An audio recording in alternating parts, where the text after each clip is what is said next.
Sabina, you've let the fire go out. One thing and another. Don't know if my wits are upside or down. Might as well be dead as alive in a house all 6s and 7s. You've let the fire go out. Here it is the coldest day of the year, and you've let the fire go out. Mrs. Antrobus, I'd like to give my 2 weeks' notice, Mrs. Antrobus. A girl like I can get a situation in a house rich enough to have a fire in every room. And where a girl would have to carry the responsibility of a whole house on her 2 shoulders, Mrs. Antrobus. In a house without children, Mrs. Antrobus. Because children are a thing only a parent can love. And a truer word was never said.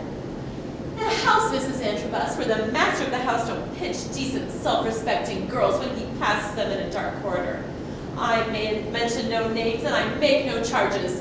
So you have my notice, Mrs. Antrobus. I hope that's perfectly clear. You've let the fire go out. Have you milked the mammoth? I don't understand a word of this play. Yes, I milked the mammoth. Till Mr. Antrobus comes home, we have no food and we have no fire. You'd better go to the neighbors and borrow some fire. Mrs. Antrobus, I'd die, you know I would. It's worse than January out there. The dogs are sticking to the sidewalk. I'd die. Very well, I'll go. You'd never come back alive. Mrs. Antrobus, we'd all perish without you here. We'd just perish. And how do we know Mr. Antrobus is coming back? We don't. If you go out, I'll just kill myself. Get up, Sabina. Every night it's the same thing. Will he come back or won't he? Will we starve to death or be killed by burglars? I don't know why we go on living. I don't know why we go on living at all. It's just easier being dead. The same thing. Always throwing up the sponge, Sabina. Always announcing your own death. But give you a new hat, a plate of ice cream, or tickets to the movies, and you want to live forever. You don't care whether we live or die. The only thing you care about is those children. If it'd be any benefit to them, you'd be glad to see us stretched out dead. Well, maybe I would. And what do they care about? Themselves. That's all they care about. They make fun of you behind your back. Don't tell me they're ashamed of you. Half the time they pretend they're someone else's children. Little thanks you get from them. But I don't want any thanks. And Mr. Antrobus, you don't understand him.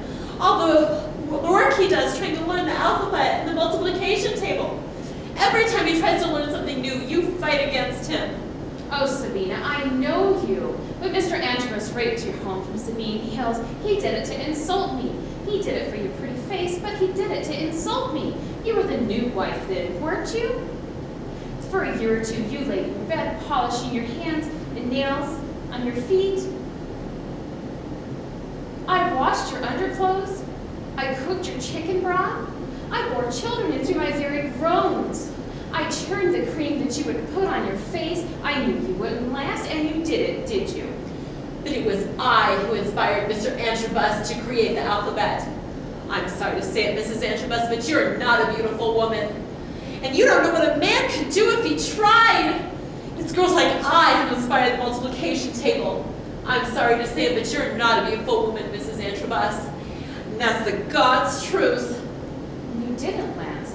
You sank to the kitchen, and what did you do when you got there? You let the fire go out. No wonder why you think it's easier being dead.